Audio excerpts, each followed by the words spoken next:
Final Fantasy XI could be a large and imposing game, all the more so because of the constant threat that players faced. What made that threat truly meaningful though was how incredibly punishing death could be. In this video we'll get into how this strengthened the experience and where it probably took it too far. So hey guys, it's Hunt for Games, bringing you a healthy mix of videos on new releases and MMOs, and nostalgia trips to the classics that made us fall in love with games in the first place. And while this channel is often full of rose-colored glasses and remember the difficulty of the good old days speeches, it's rare that we really dig into the gritty reality of what that difficulty truly meant for Final Fantasy XI. But to really understand why death and its downsides were so miserable, you have to first really understand Final Fantasy XI. So let's get right into it. Also, if you're a fan of discussing the pros and cons of classic MMOs, consider subscribing. Half the time it's like all we do around here. But seriously, a typical day might involve getting on the game, spending some time building a party, or joining one that's in the process of building, to do any number of activities.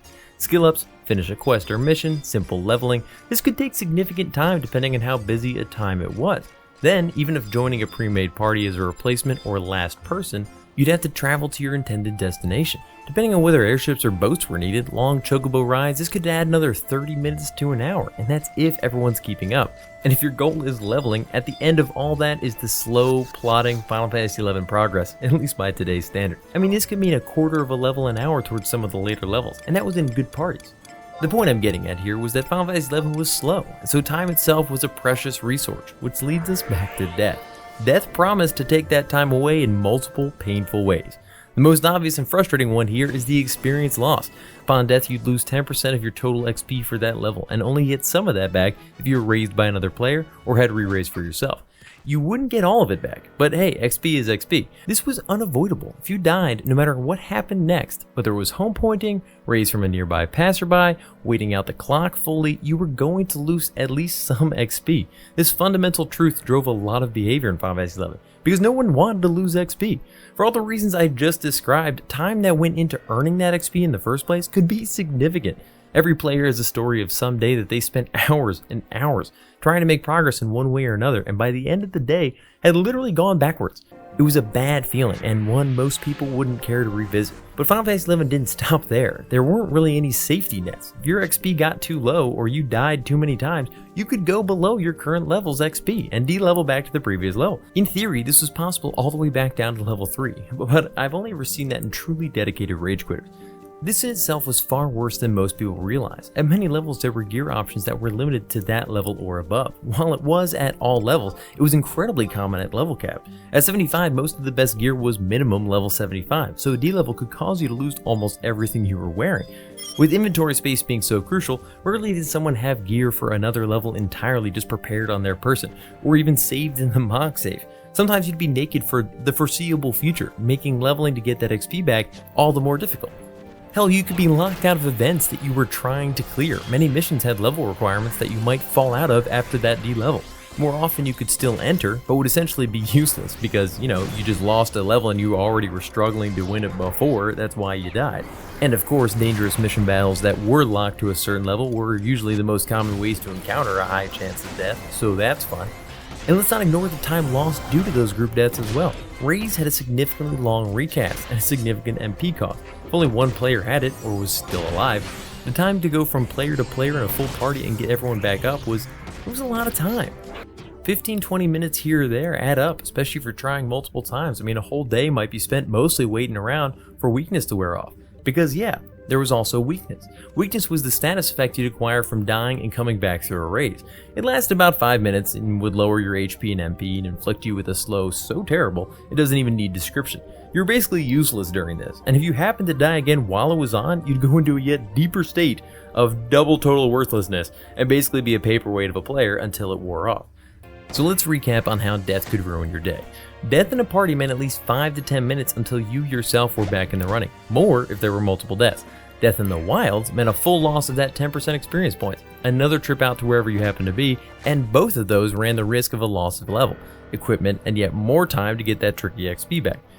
If at this point you're saying, wait, I thought you said this had positives and strengthened the experience, you've done nothing but list frustrations and penalties, you're right, this is where we run the risk of rose-colored glasses, but as one who complained for years about all these effects, I think I can safely say that the game was in fact better for them. It wasn't until I had played games missing these elements that I started to understand the impact. Without the threat of significant detriment due to death, I had no fear. I ran through high-level zones with abandon, rarely stopping to look around or even examine the enemies I was charging past. If one did happen to sneak in a kill, I just hop back and continue on my way. It didn't even take that long to get back to where I was. One of the biggest frustrations is just that minimal travel to get back to where I died. This alone doesn't sound so bad. While maybe not as tense, it certainly is a more enjoyable time, right? I mean, more time playing and less time sitting languishing about your backwards progress or wasted time. But that difficulty, that fear, was a major reason that players gathered together in groups for safety, less risk, guaranteed progress, or support if something went wrong. Soloing was great and thrilling, but only because it was risky, and doing something alone that would normally require multiple people was just downright fun and fulfilling. This led to that crucial need for support jobs, healers, strong tanks. Throwing as many DPS as you could at something was a good way to get people killed, unless it was 18 black mages or summoners. Nothing in this game could stop 18 black mages. No one wanted that though. Nobody wanted to die or be the only one that died. So people were willing to form that perfect group, even if it meant waiting a little bit longer for the right job to appear.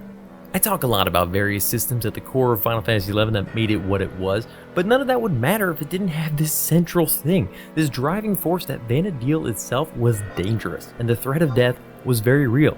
Because this feeling never really went away back during the 75 era, it was constantly part of your experience. I mean, you could be level 40 doing a rather simple BC&M that you've done a million times and still have that fear of failure. You could be out in the wilds as a 75 and see a random bunny attack you, know that it's an easy prey, and still be a little concerned.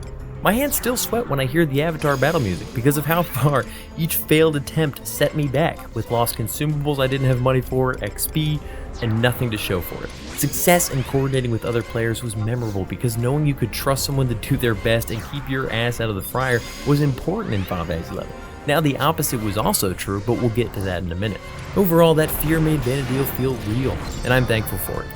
Having said all that, in some ways, it really was a bit ridiculous. I mean, with absolutely no way to travel to other players directly, if you died with a friend that didn't have Rays in the middle of who knows where, they'd have to wait for your ass to come back out there. This is a slow, wasted time for everybody, and could be a bit of a downer. I mean, how many nights went from having fun, thrilling opportunities to, never mind, I gotta go soon, it would take me too long to get back out there, screw it, sorry, next time.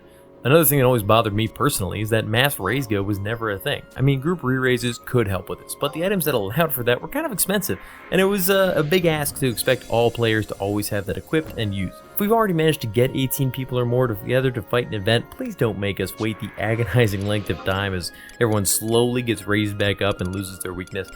It's one thing to say that we've now limited the amount of time that we have in an event, but most of the time it just kind of frustrated everybody.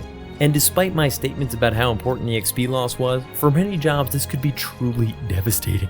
In the earlier years, if you weren't something that could take down a beast pet or a beastmaster yourself, the options for you to gain XP back alone were few and far between.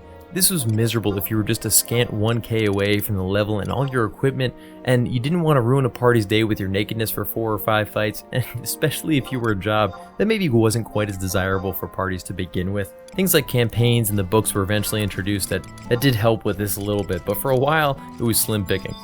And finally, the worst impact of all, player frustration. And not just oh man, that was a bummer, but all-out rage directed at specific individuals. This was people's time we're talking about, and it could make people more than a little frustrated if a single person screwed something up for everyone and ruined a whole afternoon or evening. This made it difficult for new players to get involved sometimes, out of fear of screwing up, or other times because the group wasn't willing to risk someone new. This ultimately is the responsibility of the player to keep a level head and everything in context that it is in fact a game, but it's a very real problem, and the more penalties the game introduces, the larger the backlash when things do go south. But of course, to end on a high note, this could also lead to some of the game's greatest moments of celebration. A new player struggling to get the mechanics of a fight, with others explaining the ins and outs in an attempt to get through whatever they're facing. I mean, there's more at stake for everyone, so it was much more common to see everyone take a breather and actually talk through the problem. The difficulty really could bring people together, as much as it sometimes seemed to also force them apart. But I want to hear your thoughts. Am I remembering only the aspects I'd like to remember and conveniently forgetting the countless days of misery that had no purpose? Or by decreasing the penalties and making modern games more accessible, have we lost something truly special? Question of the week: what's the worst thing you've ever done in an MMO to avoid the penalty of death? I once warped out at the end of a party as a 3-mob link was pulled in the final fight.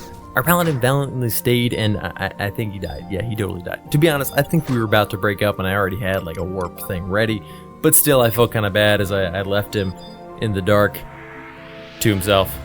Don't forget to check back next week and be sure to come hang out for our Twitch streams every Tuesday night at 8 p.m. Eastern Standard Time. They're a great time, and otherwise, I'll see you guys all in the next one. Peace. Thanks for watching. If you're interested in more videos like this, think about subscribing. And if you already have, don't forget to click that little bell next to the sub button to get notified when new videos go live. Hit me up in the comments with your thoughts on this video, or come hang out and chat with me on Twitch every Tuesday night at 8 p.m. Eastern Standard Time. And definitely look me up on Twitter or Instagram and Hunt for Games to keep up with what else I've got going on. See ya.